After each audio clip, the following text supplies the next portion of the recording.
Bonjour à tous et à toutes, surtout à vous qui venez de nous rejoindre. C'est la deuxième partie de la matinale, l'invité. Nous allons parler sport mondial encore une fois. Nous allons décortiquer un angle qui généralement ne fait pas partie des analyses au plateau, etc. Au-delà des exploits de nos joueurs sur le terrain, y a-t-il lieu d'analyser les enjeux économiques de la participation historique de la RDC à cette Coupe du Monde 2026, puisqu'il y a beaucoup de pactoles qui sont mis en jeu, il y a des primes FIFA, il y a de l'argent par-ci par-là, des frais de qualification. Y a-t-il lieu de s'interroger sur ces retombées sur le plan économique ici au pays? Y a-t-il lieu aussi de s'imaginer, de réfléchir à comment les investir d'une manière ou d'une autre? J'ai le réel plaisir pour cela de recevoir Mathieu Takizala, qui est entrepreneur, analyste économique. Merci en tout cas de m'avoir mis la puce à l'oreille qu'on peut analyser économiquement la participation de la RDC à la Coupe du Monde. Bonjour d'abord Mathieu. Bonjour cher Gaëtan, je vous remercie. Je remercie aussi la chaîne qui fait la fierté de l'Afrique francophone, voilà. Télé 50. C'est vrai que cette organisation mondiale, cet événement économique, à la fois économique et industriel, commence en 1930. Et aujourd'hui... La Coupe du Monde. La Coupe du Monde commence en 1930. Attendez un peu, Mathieu Takizala. Vous mettez vraiment 100 à l'heure. Je sais que vous êtes à fond. C'est un sujet que vous maîtrisez bien. On va essayer de planter le décor. Moi, je suis ravi de vous retrouver. Je vous présente des excuses parce que j'ai raté justement vos sollicitations la semaine passée. Je ne savais pas qu'il y avait une très belle matière comme ça. Oui. Depuis notamment les enjeux économiques de l'Afrique. Elle est énorme. Depuis 1930, l'Afrique a toujours participé dans l'aspect sportif. Ça veut dire que c'est un grand événement pour la visibilité des pays africains. Et en particulier, la République démocratique du Congo, c'est la deuxième participation. Les années 74, il était présent, mais ce n'était pas comme ce qui se passe aujourd'hui. Mais les trois autres continents, ce n'est pas uniquement l'aspect sportif. Vous savez, d'abord, à l'origine, le football commence par l'Angleterre. L'Angleterre, qui est un pays de marchands. Vous savez, la force de l'Angleterre, c'est l'échange commercial. Donc, on ne peut pas inventer un événement sans tenir compte des réalités et socio-économiques ou du business à l'intérieur. Donc, il n'y avait pas que le divertissement. Non, d'ailleurs, ça, il y avait quand même un enjeu économique. Là-dedans, l'industrie est impliquée. 3/4 d'industrie, l'industrie hôtelière, l'industrie touristique, l'industrie automobile, l'industrie textile, parce que l'équipement entier, la télévision, parce que vous savez, rien que les droits télé, il n'y a pas une chaîne africaine qui récupère les droits télé. Donc il faut maintenant qu'on se réveille. On comprend que oui, c'est vrai, aujourd'hui, c'est 10 États sur le 54 du continent qui sont présents. Le deuxième tour, on voit que 9 sont qualifiés. Il faut peut-être enlever l'Afrique du Sud. Enlever l'Afrique du Sud. Ça voit déjà que nous voyons qu'il y a une force du point de vue. Et quand vous observez aussi toutes les nations du monde, en termes de ressources humaines, vous sentez qu'il y a un représentant africain. Mais maintenant, au niveau africain, le transfert des joueurs, vous voyez que l'Afrique aujourd'hui, du point de vue des transferts des joueurs, il est faible parce que les clubs à l'intérieur ne sont pas puissants. Excusez-moi de vous interrompre comme ça, brusquement. Dans l'imaginaire national, on a toujours vu le football particulièrement et les disciplines sportives comme des parents pauvres. Ça veut dire qu'il n'y a pas suffisamment d'investissement.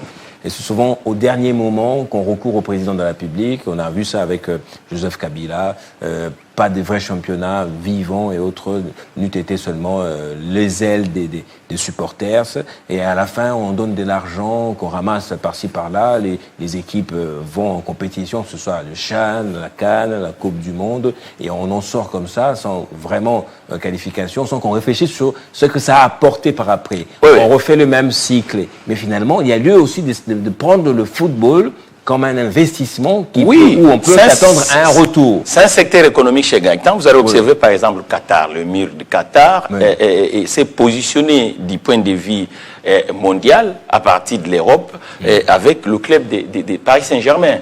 Aujourd'hui, les retombées sont énormes pour cet émirat de Golfe. Donc, vous sentez que le football, quand vous observez la plupart des clubs mondiaux, en commençant par Barcelone, Real Madrid, Marseille, tout ça, ainsi de suite, derrière, même en Italie, 3/4 à part les sportifs, les joueurs, nous sentons une présence des industriels et des entrepreneurs. Il y a beaucoup d'activités économiques qui gravitent tout autour de ça. Donc, il y a de l'activité économique. Quand vous voyez Berlusconi, les boissons et voilà. Donc, quand vous voyez Berlusconi, c'est un grand industriel. Quand on voit par exemple Bayer, c'est l'industrie pharmaceutique, ainsi de suite. Ça veut dire qu'aujourd'hui, au niveau d'Afrique, il faut qu'avec cet avancement du point de vue d'athlètes, mais nous devons maintenant, et des économistes et les dirigeants, qu'on puisse maintenant regarder l'aspect économique de cet événement. Elle dit quoi, 4 semaines, cet événement. Mais quand vous voyez les sommes qui tournent, et au niveau d'Afrique, aujourd'hui, rien que les qualifs, c'est déjà 125 millions des dollars pour tous les 10 qui se sont qualifiés. Donc pour nous seuls, c'est combien pour nous Pour nous, c'est 12 millions. 12 millions de dollars que la fédération peut engager pour la qualification de l'équipe nationale. C'est quand on est allé au mondial. On a eu 12 millions. Donc, normalement, et ça, c'est la FIFA qui va verser aux fédérations africaines, aux fédérations qui sont participants pour cet événement. Mais les autres États, il n'y a pas que cette manne. Les autres États, prenons les États-Unis. Rien que le taxe sur valeur ajoutée qui s'est fait aujourd'hui autour de l'industrie hôtelière, le transport, ainsi de suite, le buvette, ce sont des milliards que les États-Unis et le Mexique vont engroger. Quand vous prenez par exemple l'industrie automobile asiatique avec le coréen Kia et Hyundai, c'est pas parce qu'ils partent comme sponsoring, non. Mais c'est un secteur économique et ils sont visibles, ils vont vendre des milliers de véhicules à travers le monde. Cela va développer leurs économies. Quand vous prenez par exemple le firme allemand d'équipementier, Adidas, vous voyez le maillot, le ticket moyen pour acheter un maillot, c'est combien l'équipementier? C'est des milliards où ces États récupèrent. Donc l'hôtellerie, l'industrie touristique, la billetterie, les billets d'avion, quitter Paris, aller regarder ce match-là, c'est pas donné, Gaëtan. Ça veut dire que les droits de diffusion. Les droits de diffusion. Malheureusement qu'aujourd'hui, au niveau d'Afrique, il n'y a pas une grande télévision africaine qui va participer pour regagner ces genres de manne. Donc, aujourd'hui, le Congo de Lumumba doit maintenant commencer à regarder le foot, pas uniquement dans cet aspect de participer, mais maintenant il faut amener ça dans la poche du business, la poche de l'économie. On a commencé ici, vous savez à l'époque avec Unilever Pelzet, on avait, moi je suis né à Kikwit, on avait des plantations de huileries, tout ça, ainsi de suite. Mais pour donner la visibilité à cette entreprise, on avait une grande équipe qu'on appelait Lusanga Pelzet à Kikwit, où les gens jouaient. Aujourd'hui, nos clubs sont vraiment, avec votre confrère ici, vous êtes en train de parler, le budget d'un club, annuellement, c'est 80 000 $.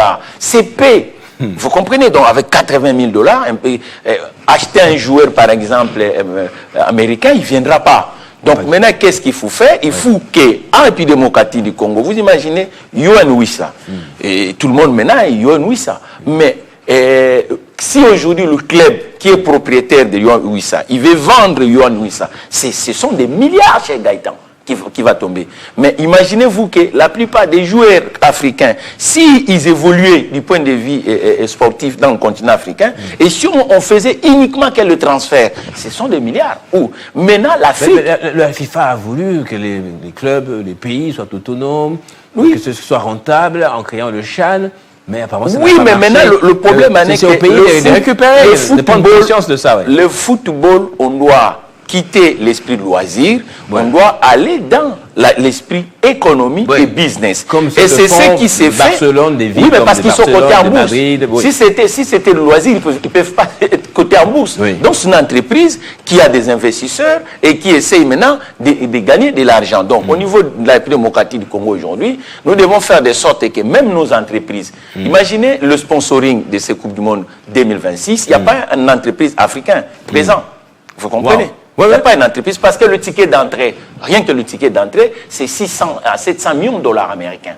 Pour avoir un espace de visibilité. Pour être sponsor officiel. Mais vous savez, ça je le dis en tant que, sous mon regard d'amateur, de spécialiste en communication aussi, mais c'est très peu de temps qu'on donne maintenant aux annonceurs, aux marques, Oui. Et tout autour, dans les stades, là, ils se bousculent, ils sont nombreux. Oui, mais... Comme autrefois, on pouvait avoir 2, 3 grands sponsors. Mais on ne peut pas faire, on peut pas faire... Ça coûte énormément. On ne peut pas faire l'économie sans la communication. Cet événement, c'est ce qui couvre la communication mondiale en ce moment. Donc, ça veut dire que, et quand vous observez, et les Américains ont quoi, 5, 7 entreprises, les Chinois ont 3 entreprises, les Coréens ont 2 entreprises, les Européens, ainsi de suite. Mais au niveau du continent africain, il n'y a aucune entreprise africaine pour sponsor officiel de cet événement. Pourquoi on est resté uniquement dans l'exploit sportif, mais du point de vue économique, les Africains doivent maintenant réfléchir. La Coupe du Monde, c'est tous les 48 mois chez Gaëtan. Wow. Vous imaginez qu'aujourd'hui, rien que l'hébergement, nous avons notre grande force en dehors de ces territoires, notre diaspora. Nous devons s'appuyer à notre diaspora. Ça veut dire que lorsqu'on organise, le prochain sera le centenaire de la Coupe du Monde, en 2030, ça va se passer entre le Maroc et l'Espagne et le Portugal. Mais maintenant, dans ces 3 pays-là, nous avons des Congolais qui résident, qui ont même des nationalités de ce pays. Maintenant, l'hébergement, maintenant le transport, maintenant la billetterie. Il faut que nous anticipons, parce que l'économie, ça s'anticipe. Lorsque vous partez dans ce genre de pays, il faut que la deuxième force des États africains, qui sont leur diaspora, soit en position de force, en position économique, pour que nous puissions quand même que, lorsque l'événement traverse, parce que l'économie on le fait à l'intérieur et à l'extérieur, c'est comme un homme qui a des pieds. Mais nous l'extérieur est faible du point de vue économique. Et pourtant, nous sommes présents dans ces continents. Vous imaginez que quand on joue ce genre de match de football, on a du mal à remplir avec nos supporters. Pourquoi? C'est question de l'aspect économique qui n'est pas pris en compte. Il faut maintenant travailler dans l'aspect économique. Parce que faire venir les gens de Kinshasa, de Bamako, ainsi de suite, pour aller dans des pays où la vie est d'abord au-dessus de nos 3/4 des États africains, ça sera extrêmement difficile. Il faut que l'Afrique, maintenant, aujourd'hui, raisonne que cette ballon qu'on joue, c'est une manne financière, c'est un secteur économique, et que ce n'est pas pour rien, ça a été inventé dans un pays qui aime le business, qui est l'Angleterre, qu'on va jouer avec eux dans le 16e de finale. Il faut que nous permettons, par exemple, à l'eau club congolais, et que la régie des eaux soit actionnaire d'un club congolais, et que j'ai fait un programme comme ça, que je préfère déposer et donner même au président de la République, et y compris même au Premier ministre, au ministre de Sport, même le ministre de l'Économie, pour que nous puissions changer cette vous savez, est-ce que vous me confirmez que dans notre écosystème, avec les conditions économiques qui sont propres, caractéristiques de la RDC, le football peut être aussi rentable? Oui. Parce que vous voyez, pour qui le ça retour sur rentable, investissement, c'est notamment la billetterie, la billetterie, les droits de diffusion et autres, pour que les annonceurs viennent, justement. L'écosystème économique congolais peut favoriser ça. Oui. Mais il faut organiser maintenant l'écosystème économique congolais. Ça veut dire qu'aujourd'hui, le football a un vrai problème d'organisation au niveau de la République démocratique du Congo. Heureusement, on s'offre maintenant avec les binationaux. C'est le problématique qui est au niveau même de la région africaine. Et maintenant, il faut quand même que nous puissions comprendre que les championnats africains doivent revenir. Mais pour faire revenir le championnat africain, comme 3/4 de l'économie africaine est du côté de l'informel, il faut faire de sorte que l'existant, les entreprises qui opèrent dans le continent, soient quand même des acteurs présents. Parce que notre football aujourd'hui, on a du mal de trouver 3/4 du temps, on voit quelqu'un qui veut faire un agenda politique qui se verse dans le football. Jean-Michel Aulas, c'était pas l'agenda politique.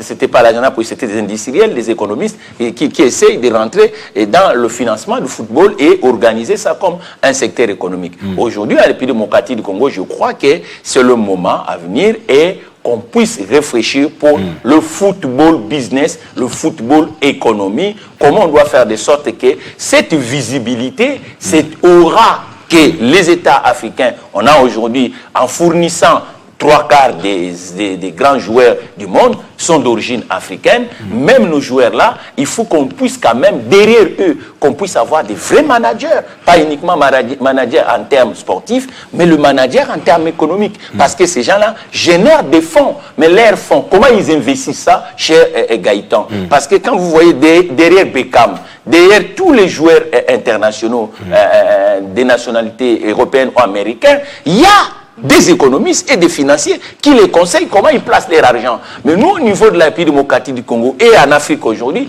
à part les entraîneurs sportifs qui conseillent nos athlètes du point de vue financier pour investir, parce qu'ils engorgent des fonds énormes, extrêmement puissants. Donc il faut qu'aujourd'hui, nos banques doivent comprendre que ce secteur, on ne peut pas laisser uniquement aller participer. Il faut que les banques africaines... Peut-être qu'il faudra aussi qu'on limite un peu l'immixtion, hein, l'incursion des politiques qui viennent, parce qu'on est président, je ne sais pas, d'une institution, on a des capitales, on a des fonds, on vient, on prend la tête d'un club de football, et en brassant l'argent directement qui vient du trésor public, en le mettant à l'intérieur, sans un vrai plan stratégique, ce soit de redressement ou de relance d'un club de football, c'est ça. On doit relancer. Avoir des états généraux, oui, comment rendre viable économiquement notre sport. Avec les aspects sectoriels, cher Ganta, c'est très très important.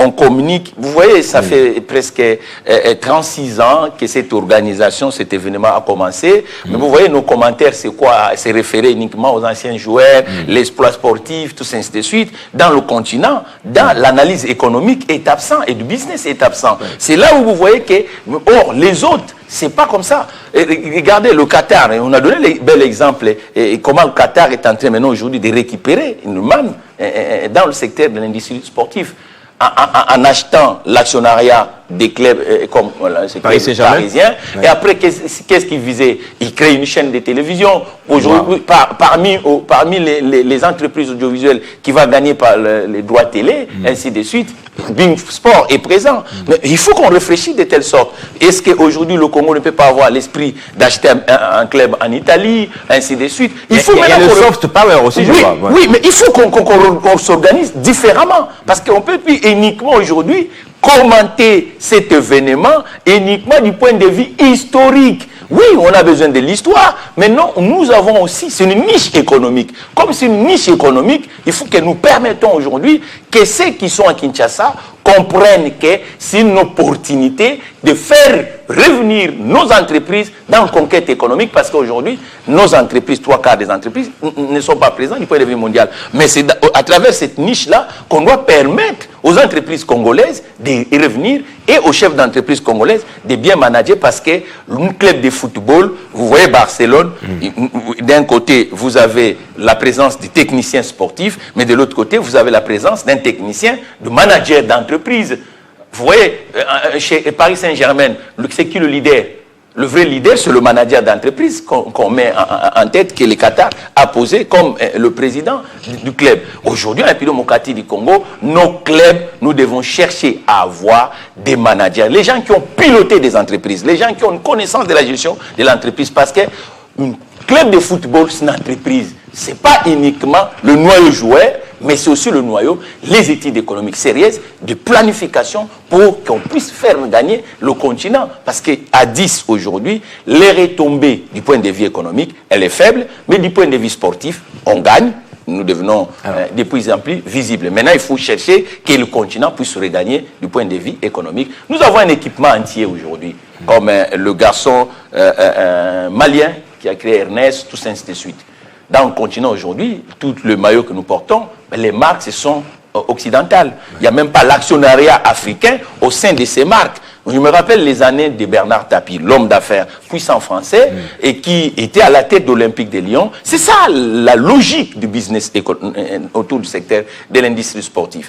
Quand il est arrivé à la tête de Marseille, oui. Et qu'est-ce qu'il a fait? Il a racheté un équipement entier, Adidas France. Ça veut dire que les maillots qui se vendaient au niveau de la France engrogeait parce que la représentation nationale d'Adidas était l'industriel français. Vous voyez, c'est ce genre de vision qu'on doit commencer maintenant à mettre dans la tête des Africains en disant oui, vous avez vos binationaux qui jouent de gauche à droite sur une vitrine, mais cette vitrine ne peut pas rester uniquement dans les exploits sportifs, mais ça doit devenir une grande manne financière. Et derrière ces enfants, ces joueurs, nous devons aussi apporter les experts en termes d'investissement, le stratège, pour que le continent puisse gagner. J'ai deux questions rassemblées en une. C'est que avec cette visibilité internationale que nous offre le mondial, est-ce qu'on peut attirer des investissements? Oui. Est-ce qu'on peut profiter aussi pour... est-ce qu'on doit commencer par développer des secteurs connexes comme l'hôtellerie, le tourisme, les merchandising, ça veut dire les équipementiers et autres, ou c'est le football qui doit ramener le fonds afin que ces secteurs-là se développent? Qu'est-ce qu'on fait? On commence d'abord par développer ces secteurs, parce que le football, c'est pas seulement le joueur aussi. C'est tout ce qui... c'est un écosystème. C'est un écosystème, des infrastructures sportives. Y compris le média. Sans le média, la communication. Vous aurez pas absolument, les médias et autres. Est-ce que c'est le football, avec cette visibilité, qui doit booster ces secteurs, ou on doit d'abord booster ces secteurs pour préparer une niche, une place pour le football? Comment vous voyez ce plan national qui doit être stratégique? Je pense que, et j'ai risqué de me répéter, aujourd'hui, en pays démocratique du Congo, nous avons l'existant en termes économiques qu'on appelle les entreprises. Et 3/4 sont du côté de portefeuille. Et ces entreprises, aujourd'hui, ont un vrai problème de la communication, parce qu'une entreprise doit communiquer. En termes de marketing d'entreprise, on dit toujours que Coca-Cola, qui est le champion en positionnement comme entreprise stratégique mondiale, et que même il gagne de l'argent, mais il ne cesse pas de communiquer. Donc, nous n'avons pas le temps à perdre chez Gaëtan. Qu'est-ce que nous devons faire aujourd'hui en pays démocratique du Congo? Les repositionnements, nous devons mettre une grande dose économique autour du ballon. Ça veut dire que nos entreprises, par exemple, de portefeuille, doivent devenir des acteurs importants autour de l'industrie de football. Aujourd'hui, nous avons une infrastructure qui est présente dans le pays. Moi, je n'ai jamais compris pourquoi nos salles de football-là, uniquement... Aujourd'hui, c'est comme des campings où on laisse pousser la pelouse, nos stades. Or, dans tout le stade, ce sont des outils pour l'industrie de football.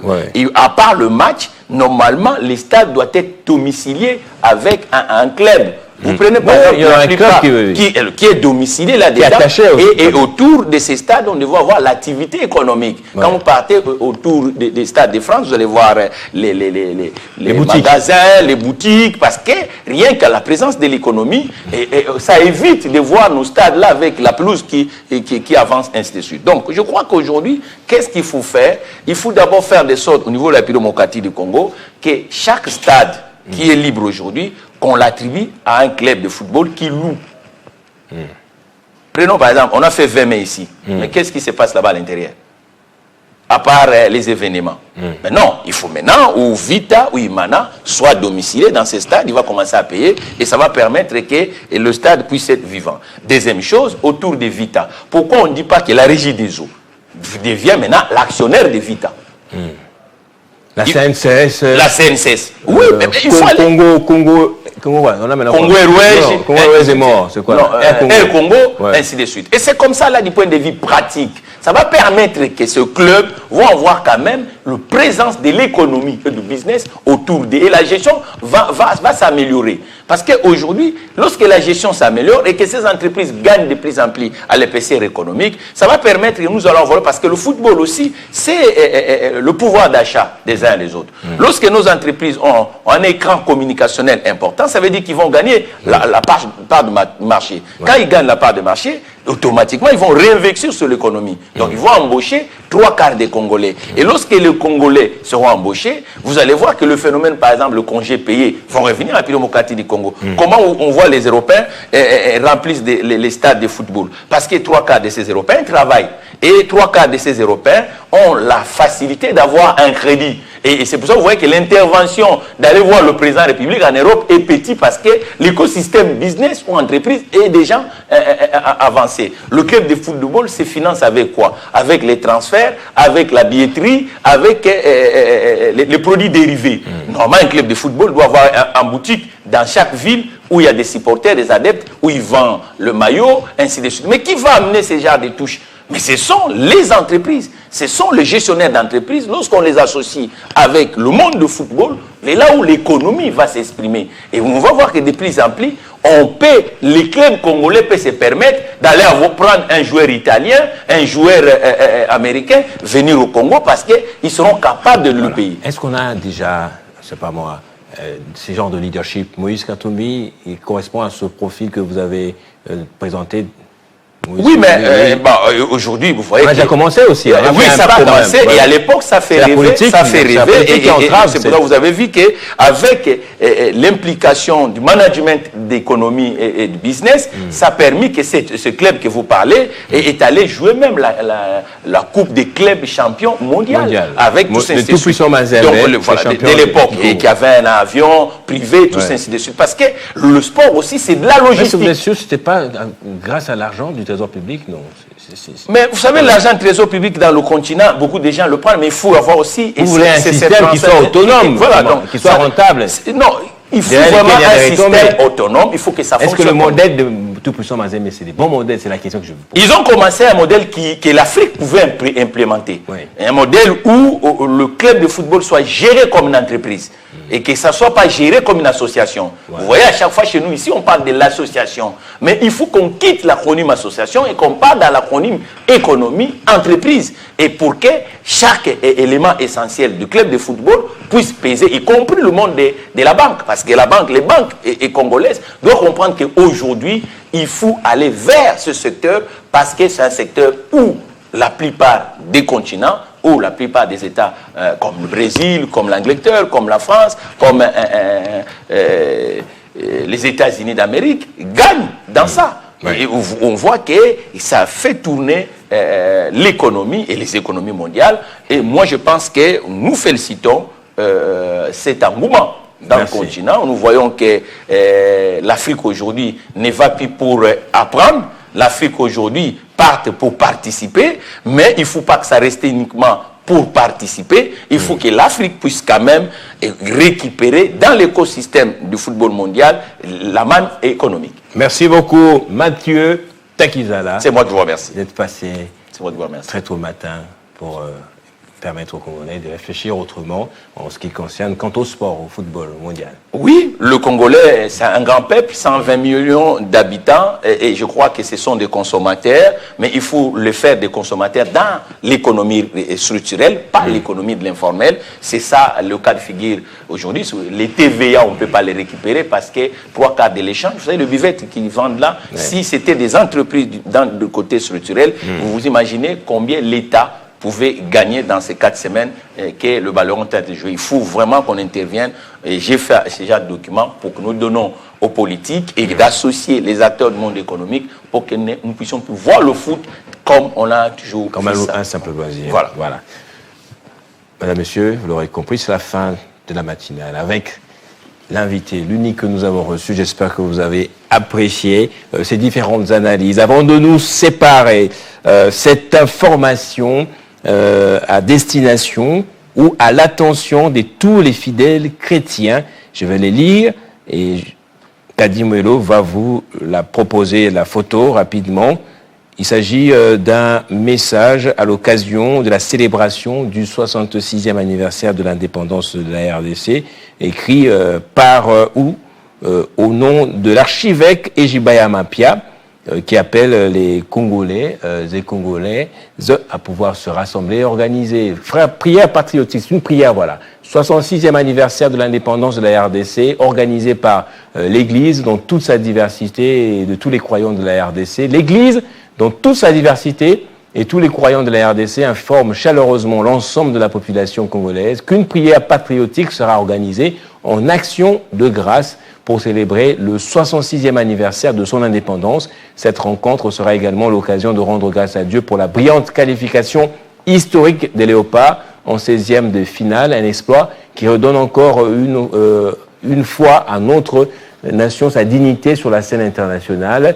À travers cette rencontre spirituelle, nous élèverons ensemble nos prières pour remercier Dieu pour notre pays, demander la paix, l'unité, la stabilité nationale, intercéder pour la justice et la réconciliation, prier pour tout le monde, justement, et contre la maladie à virus Ebola. Les lieux, c'est l'esplanade de la Fikine, entrée première porte, référence Mama Bikapi.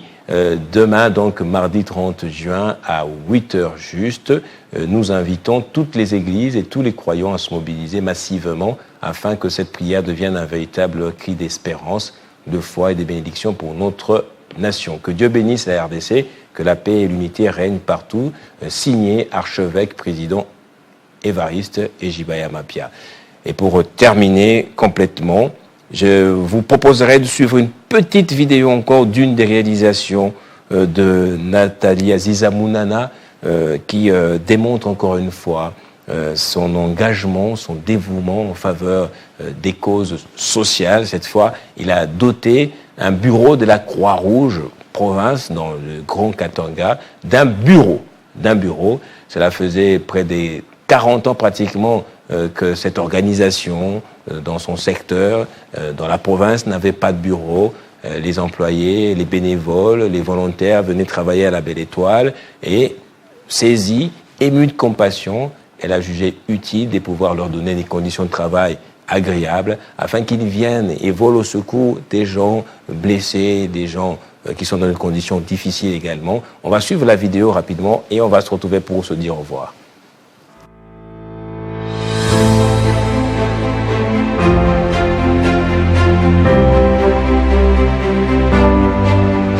Dimanche 28 juin 2026, une date qui restera gravée dans les annales de la Croix-Rouge, ville de Kipushi, province du Haut-Katanga. En effet, pour la toute première fois, elle vient d'avoir une adresse physique digne de ce nom. C'est grâce à l'ambassadrice universelle de la paix et dignitaire d'État, Nathalie Aziza Mounana, qui a doté la Croix-Rouge Kipushi de bureaux bien aménagés et équipés. Après la coupure du ruban symbolique, l'émotion était vive chez les bénéficiaires. Ici, le responsable numéro 1 de la Croix-Rouge Kipushi, reconnaissant et élogieux envers celle qui a accepté volontiers de valoriser à sa juste valeur la plus grande organisation humanitaire mondiale. Son Excellence, honorable Nathalie Aziza Mounana, ambassadrice de la paix, marraine de la Croix-Rouge République démocratique du Congo, nous vous remercions sincèrement pour l'offre combien louable pour que les personnes les plus vulnérables puissent retrouver facilement les postes de secours qui peuvent les accueillir tout en respectant les 7 principes fondamentaux. C'est avec une joie débordante que nous sommes devant vous pour manifester l'entrée triomphale dans le bureau que vous avez arrangé pour honorer la Croix-Rouge République démocratique du Congo. En ma qualité de communicateur de la Croix-Rouge et attaché juridique, c'est pour ma toute première fois, ni comme Croix-Rouge, que je n'ai pas de bureau à Iko, bien équipé. Depuis que je suis mon mouvement à Croix-Rouge, ça fait maintenant 15 ans, j'ai passé tout mon temps à faire mon rapport sous un arbre comme un orphelin. Mais voilà, la personne qui a eu à entendre la voix des orphelins, nous, en tant que secouristes volontaires de la Croix-Rouge, territoire de Kipushi, elle est venue nous secourir par rapport à nous dotant ces bureaux. Maintenant, quel mot que je peux utiliser qui peut dépasser le mot qui est merci à notre maman, son Excellence Madame Nathalie Aziza Mounana. Un geste qui vient confirmer, s'il fallait encore le prouver, la générosité légendaire de celle qui a fait du bien-être social et humanitaire son cheval de bataille depuis plus de 37 ans. Des bureaux bien aménagés et équipés avec un téléphone pour les appels urgents. C'est aussi une manière pour l'ambassadrice universelle de la paix et dignitaire d'État, Nathalie Aziza Mounana, de rendre un hommage vibrant et mérité à tous les membres de la Croix-Rouge à travers le monde, particulièrement ceux de la RDC et de sa partie Est, pour leur dévouement et leur sens de sacrifice. Voilà. Un geste de la Fondation Calixte Mounana, ministère de veuves, orphelins et personnes handicapées.